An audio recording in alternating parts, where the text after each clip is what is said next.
Let's see how we can set up a default category in our event form. So back to our code, if you remember from the previous lessons, you've seen that we have set a category and an ng options list to define the list. So what we want to do now is actually to define a proper model where to store our selection. The model we're going to use will not be the same as the one we use to display the list of categories, because we don't want to overwrite that list. So first of all, let's type this dot selected option, and we'll do that inside our controller.js, equals, and this is where we're going to set our default category. So we'll just copy the whole object inside our selected option, and this means that the first option we should see, the selected one, should be the music category.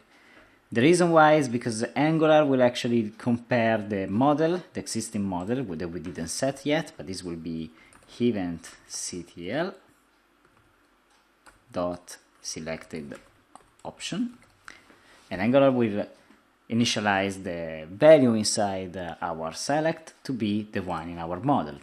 Whenever the user will pick another category, this model value will be overwritten, this property will be changed. What we've done is not sufficient, because there's something else we need to do, and is to add the track by option that you have already seen in the ng repeat, and tell Angular that we want to track the item by ID. So what this means is that whenever the ng model will be evaluated and compared against the list of options, the ID will be used to match them.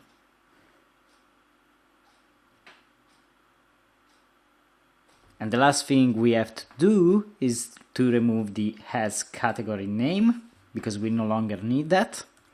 And we replace category.id with category name. So basically the result will be identical. We're using the category name as our label, and the track by category ID will tell Angular to set the option value to be the ID. So let's save it and let's see what happens now.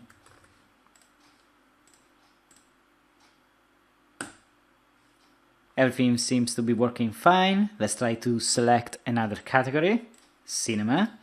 Let's inspect our code just to verify that our option sets still the ID as a value, and as you can see, it's still like that.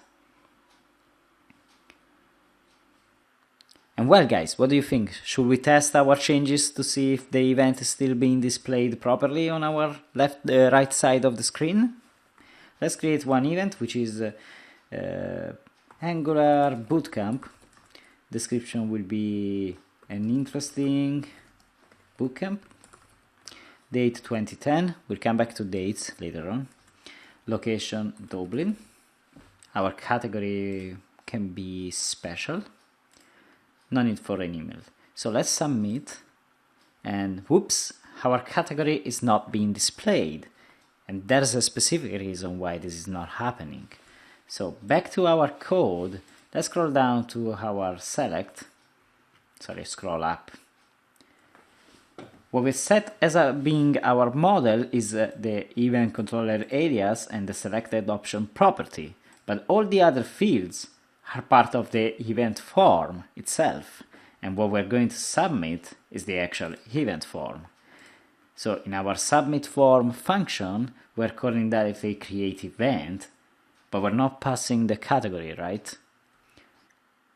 In order to do that, we just need to alter our form input parm to contain as well the category we have selected. So let's do that immediately. So it will be like form.category equals to what? To our selected option ID, right? So this dot selected option dot ID. Let's save it and let's go back again to our add event form. We can close this. Angular Bootcamp, the best bootcamp ever. Date 2010, so in the past. Location Dublin and category special. Submit. And now our category is being displayed properly. That's it, guys. Well, you already have learned a few elements about how to use selects in Angular, so we'll keep going with our form and we'll discover new things in the next lesson.